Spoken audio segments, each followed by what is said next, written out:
بسم الله الرحمن الرحيم. الحمد لله، الصلاة والسلام على رسول الله محمد وآله وصحبه ومن اهتدى بهداه. اللهم أرنا الحق حقا وارزقنا اتباعه وأرنا الباطل باطلا وارزقنا اجتنابه.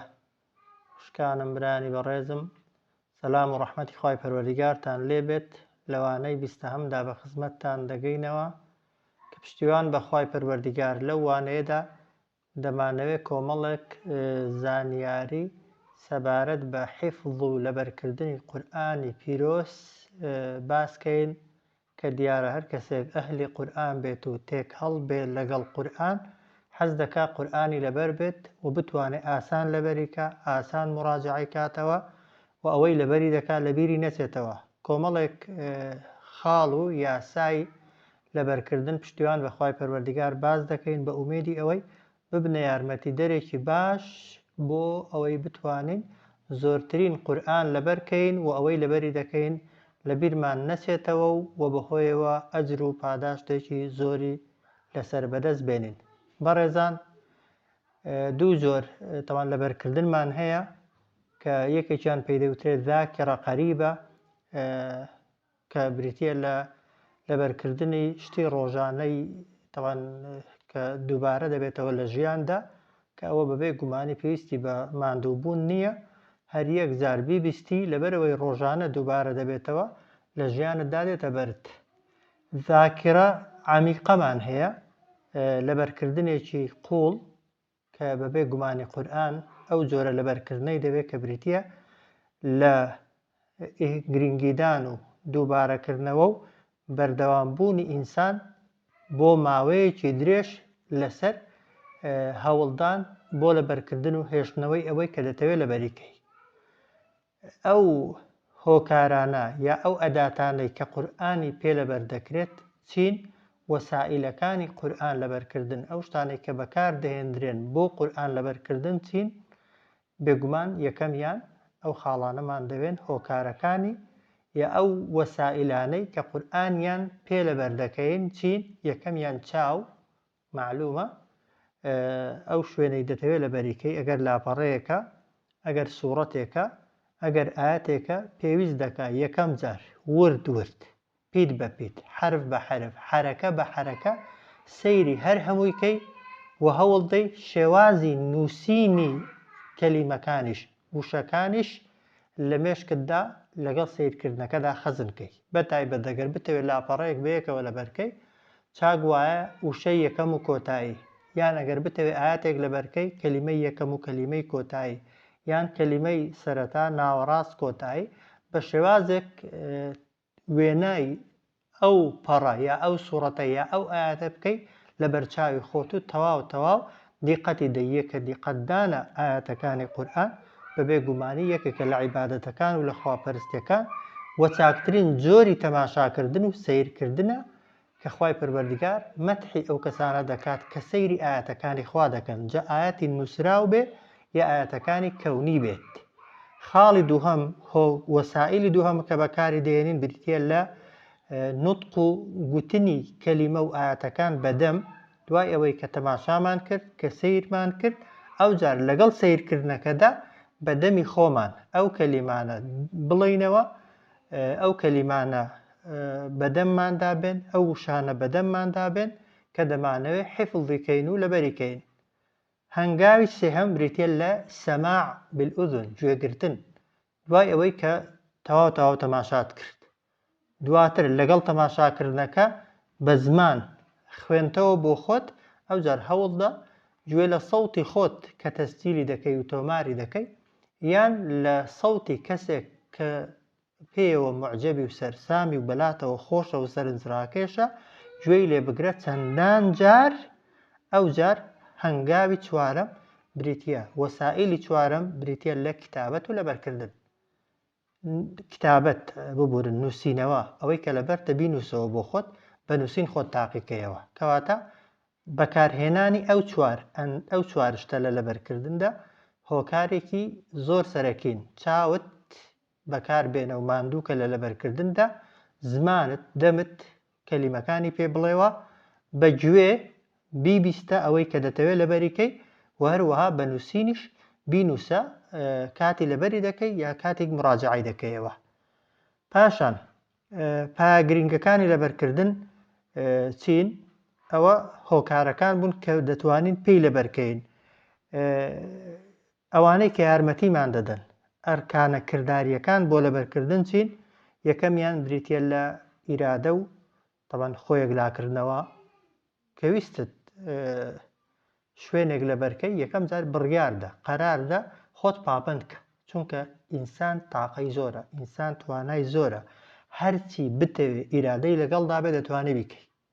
بۆیە یەکەم شت ئیرادە و هەروەها خۆیەک لاکردنەوە، دڵ قایمکردن و دڵبەستنەوە، خۆ پابندکردن و خۆ ناچارکردن بەو ئەندازەیەی کە بڕیارت داوە لەبەریکەی. یەکەم جار قەراردا بڕیاردا ئیرادە و توانای خۆتی تێدا بەکاربێنە. خاڵی یەکەم.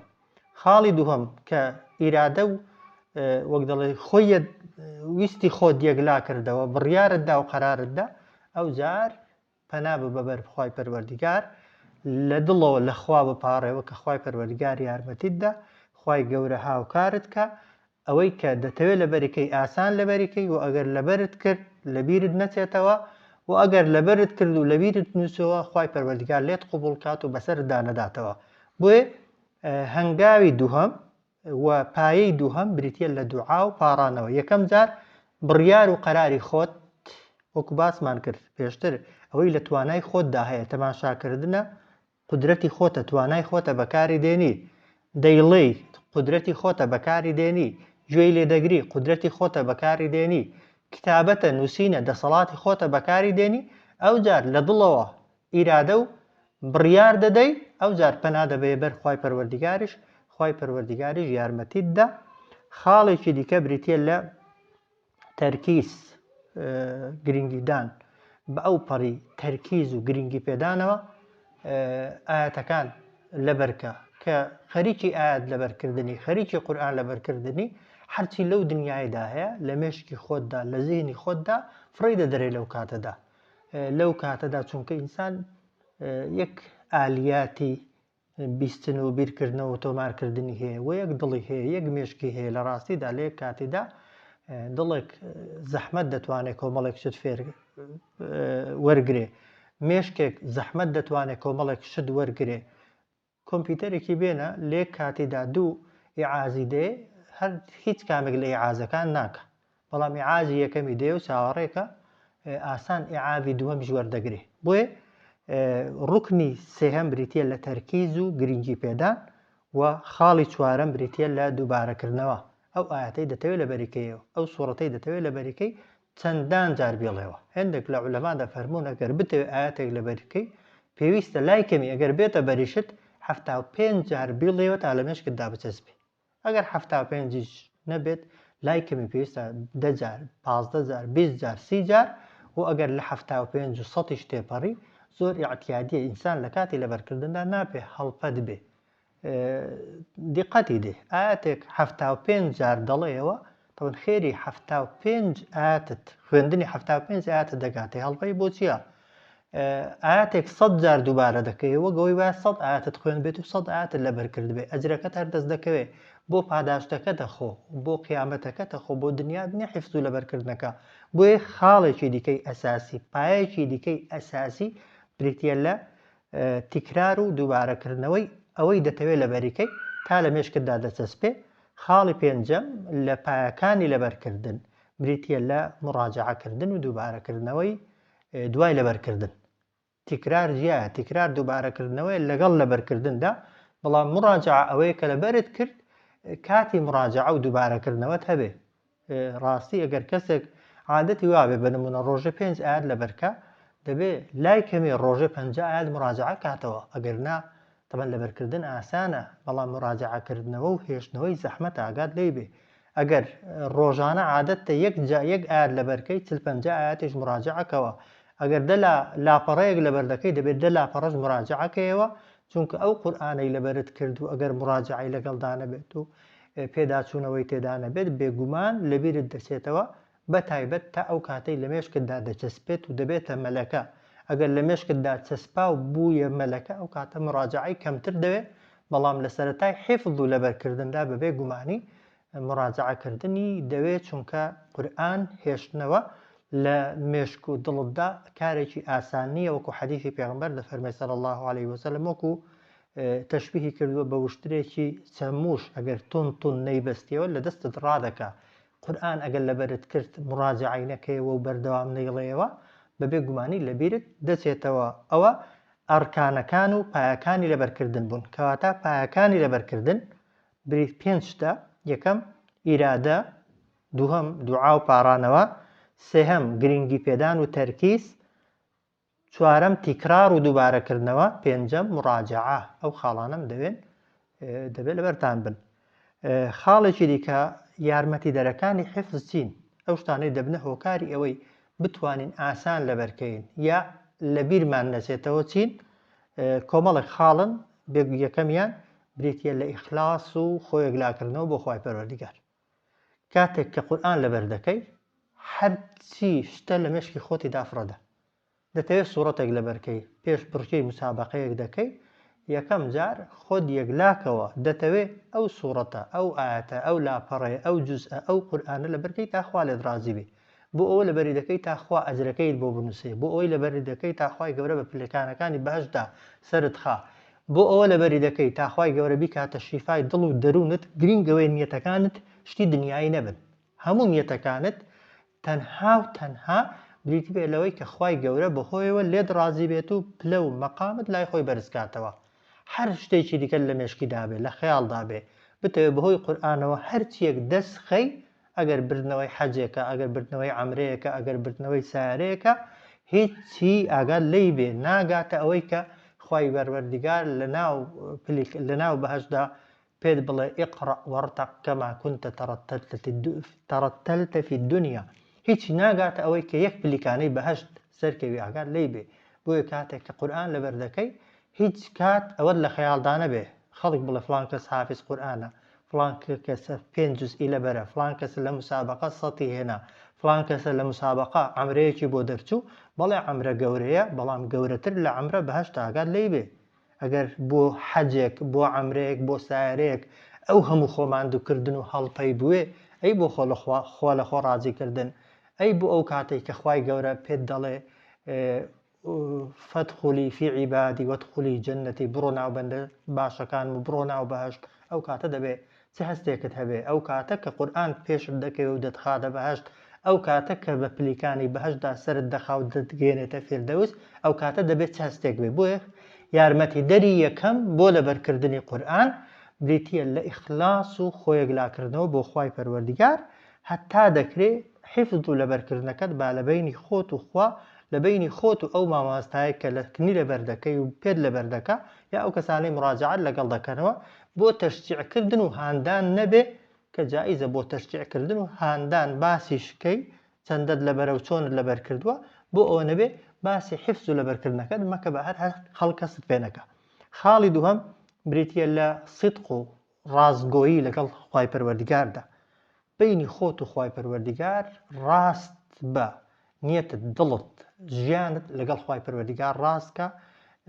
لەگەڵ خوا ڕاستکردن ئەوەیە کە ئەو ئاەتانەی دەیخوێنیەوە، ئەو قورئانەی کە دەتەوێت حیفظ بکەی، ئەو قورئانەی کە دەتەوێت مراجعەی کەیەوە، ئەو قورئانەی کە دووبارەی دەکەیەوە، ئەو قورئانەی کە بەسەرزارت دادێ، مێشکت دەیبیستێ، دڵت خەزنی دەکا، مێشکت خەزنی دەکا، محاولە بکە کاردانەوە و ڕنگدانەوەی هەبێ بەسەر ژیانتەوە. پێچەوانەی قورئان کارێک مەکە، عەکسی قورئان ئیشێک مەکە. بۆیە خاڵی دووهەم، یارمەتی دەری دووهەم بریتە لە صیدق و ڕاستگۆیی لەگەڵ خوای پەروەردیگاردا. خاڵی سێهەم، یارمەتی دەری سێهەم بریتە لە قۆستنەوەی هەل، بەکارهێنانی کاتە زێڕینەکان. بەڕاستی ئینسانێک بیەوێ حیفظی قورئانکە، جا ئەگەر بتەوێت یەک سوورەتیش لەبەرکەی، بتەوێت یەک جوزئیش لەبەرکەی، دەبێت کام کاتە لە 24 ساعاتەکەی شەو و ڕۆژ زۆر بەقیمەتە و زۆر کاتێکە تێیدا مێشکت سافە و مێشکت مەشغوڵ نییە و سەرقاڵ نییە بە هیچ، دەبێت ئەو کاتە تەرخانکەی بە تایبەت ئاگاتان لێی بێ دوای نوێژی بەیانی یان پێش مەلابانگدانی بەیانی باشترین کاتن، چاکترین کاتن بۆ حیفظ و لەبەرکردن.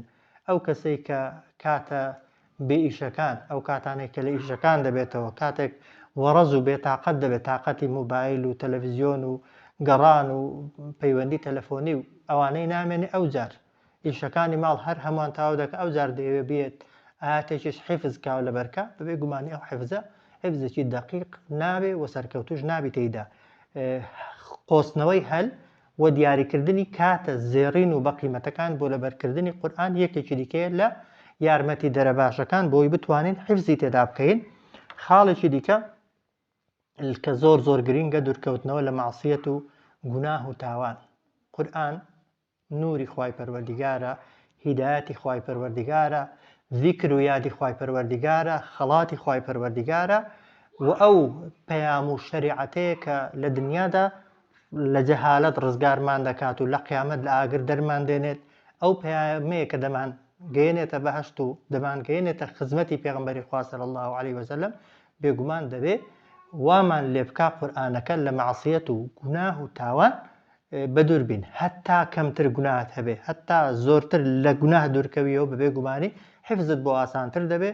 وەکو ئیمامی شافعی ڕەحمەتی خوای لێبێ دەفەرمێت چوویە لای مامۆستاکەی کە ناوی وەکیع بووە دەڵێ شەکەوت و ئیلا وەکیعین سوء حفظی سکاڵای خۆم لای مامۆستاکەم کرد کە ناوی وەکیعە پێم گوت خەراب شتم پێ لەبەر دەکرێ فأرشدني إلى ترك المعاصي دەڵێ ڕێنمونی کردم یەکەم شت کە پێی گوتم فەرمووی واز لە گوناه بێنە. ئیمامی شافعی پێی گوتراوە واز لە گوناه بێنە وأخبرني بأن العلم نور پێی گوتم ئاگادار بە علم نور و ڕووناکی خوای پەروەردیگارە ئەوەی ئێمە قورئانە ونور الله لا يهدي لعاصي نوری خوای گەورەش ناچێتە دڵێک کە گوناهی تێدا بێت کە تاوانی تێدا بێت.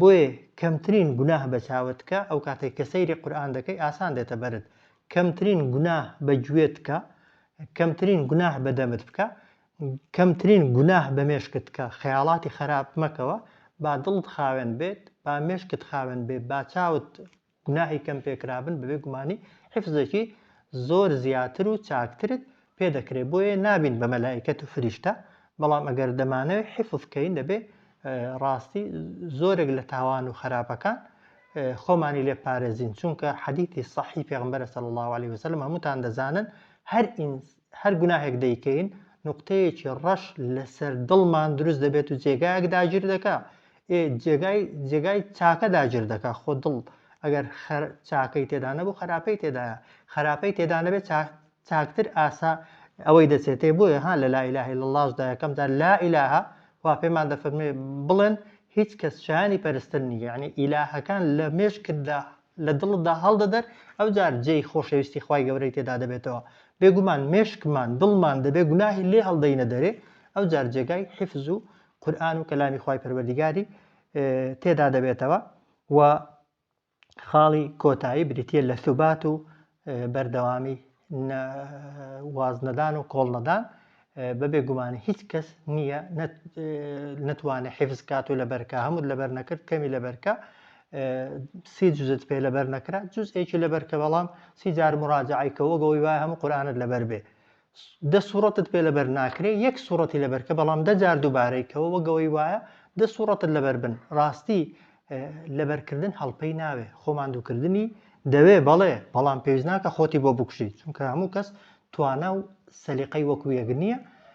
بۆیە ئاگامان لەو خاڵانە بێ کە 3 مەوزوعمان باس کردوون ئاگاتان لی بێ تێکەڵی نەکەن ئەو هۆکارانەی کە قورئانی پێ لەبەر دەکرێ باسمان کردن چاو نوتق گوێ نووسین و ئەرکانەکان و پایەکانی لەبەرکردن بریتیە لە ئیرادە پاڕانەوە لە خوا تەرکیز و گرنگی پێدان دووبارەکردنەوە مراجعەکردنەوە 5 خاڵن و هەروەها یارمەتی دەرەکانی حفظ نیەت و خۆیەکلاکردنەوە بۆ خوا ڕازگۆیی لەگەڵ خوا کاتی باش هەڵبژێرین و هەروەها لە گوناه دوورکەوینەوە و لەسەر ئەو حفظ و لەبەرکردنەش ئیستیقامەت و بەردەوامیمان هەبێت خوای گەورە یارمەتی دەری هەموو لایەکمان بێت بتوانین هەر یەکەمان بەپێی خۆمان و بە ئەندازەی توانا و کات و وەقتی خۆمان قورئان لەبەرکەین.